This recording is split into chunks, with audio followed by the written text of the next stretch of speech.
Bonjour, chers frères et sœurs dans le Seigneur. Que Dieu vous bénisse abondamment. Je suis là, votre humble servante, en ce jour pour amener une parole de réflexion pour nos âmes, une parole de réflexion pour notre chemin quotidien. Nous devons toujours être alimentés par la parole de Dieu. Voilà pourquoi je viens en ce moment partager cette petite réflexion avec le peuple de Dieu. J'espère qu'elle sera édifiante pour vos âmes. Que le Seigneur vous bénisse. Nous allons ouvrir nos Bibles dans le livre de Marc, le chapitre 13. Voilà, Marc chapitre 13, nous allons lire le verset 31. Le verset 31 nous dit, « Le ciel et la terre passeront, mais mes paroles ne passeront point. » Le ciel et la terre passeront, mais mes paroles ne passeront point. Ça, c'est Jésus en train de parler. Il y a beaucoup de gens qui se donnent dans les choses de ce monde, dans les choses de cette terre. C'est-à-dire, ils se font des soucis pour avoir des maisons, pour avoir les biens matériels de ce monde. Ce n'est pas mauvais d'avoir le bien matériel, mais c'est mauvais lorsque quelqu'un devient préoccupant, c'est-à-dire il ne pense plus à rien d'autre qu'à avoir le bien-être de ce monde, en oubliant que la parole de Dieu nous dit, le ciel et la terre passeront. Le ciel et la terre passeront, ça veut dire tout ce qu'il y a sur terre passera, mon frère, ma soeur. Que ce soit des maisons, que ce soit des voitures, que ce soit des biens matériels, tout cela va passer, mes chers amis. Tout cela passera.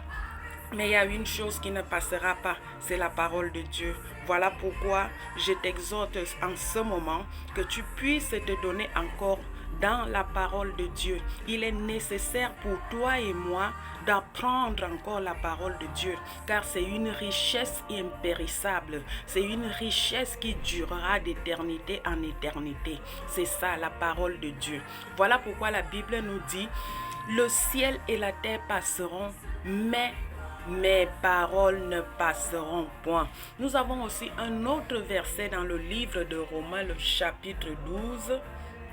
Romains, le chapitre 12, la Bible nous dit aussi au verset 2, « Ne vous conformez pas au siècle présent, mais soyez transformés par le renouvellement de l'intelligence, afin que vous discerniez quelle est la volonté de Dieu, ce qui est bon, agréable et parfait. » Voilà.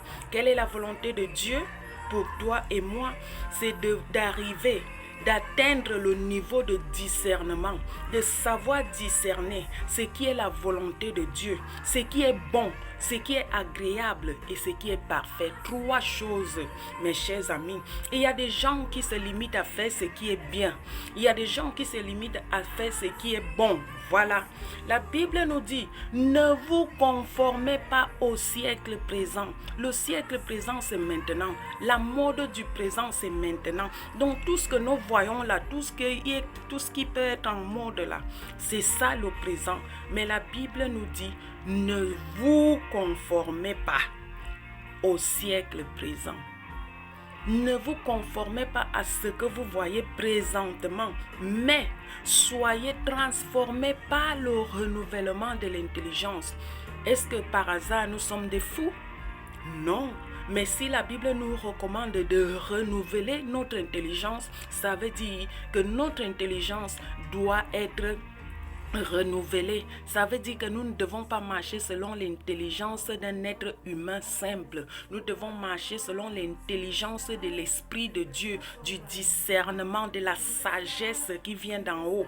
Parce qu'il y a des choses avec l'intelligence humaine, c'est abominable devant l'intelligence du ciel. Voilà pourquoi nous devons arriver à discerner ces deux intelligences-là. Quelqu'un peut être intelligent devant les hommes, mais devant Dieu, il est moins intelligent. Il est insensé. Voilà pourquoi tu dois renouveler, tu dois renouveler ton intelligence. Celui qui est intelligent, c'est celui qui a la crainte de l'Éternel. Car la crainte de l'Éternel, dit Proverbe, c'est le commencement de la sagesse. C'est le commencement de l'intelligence. Tu veux être intelligent, il faut arriver à discerner la parole de Dieu. Et la parole de Dieu dit que nous avons trois objectifs. Ça nous dit discerner quelle est la volonté de Dieu. Dans la volonté de Dieu, nous allons trouver ce qui est bon. Nous allons trouver ce qui est agréable et nous allons aussi trouver ce qui est parfait. Il y a des gens qui se sont limités à la volonté de Dieu en faisant ce qui est bon.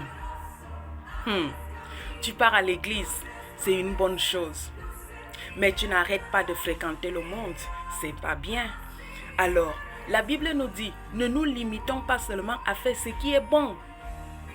Avance encore un tout petit peu, commence à faire ce qui est agréable. Si tu es dans le niveau de bon, avance maintenant, fais ce qui est agréable. Après avoir atteint le niveau d'agréable, qu'est-ce qui est agréable? Il est agréable et doux que les enfants de Dieu soient unis dans la prière, dans la méditation, dans l'exaltation du Père Céleste. Cela est digne et agréable. Cela est digne et agréable de voir un peuple qui s'est mis à part, un peuple qui se sanctifie pour être utilisé, pour chercher son Dieu.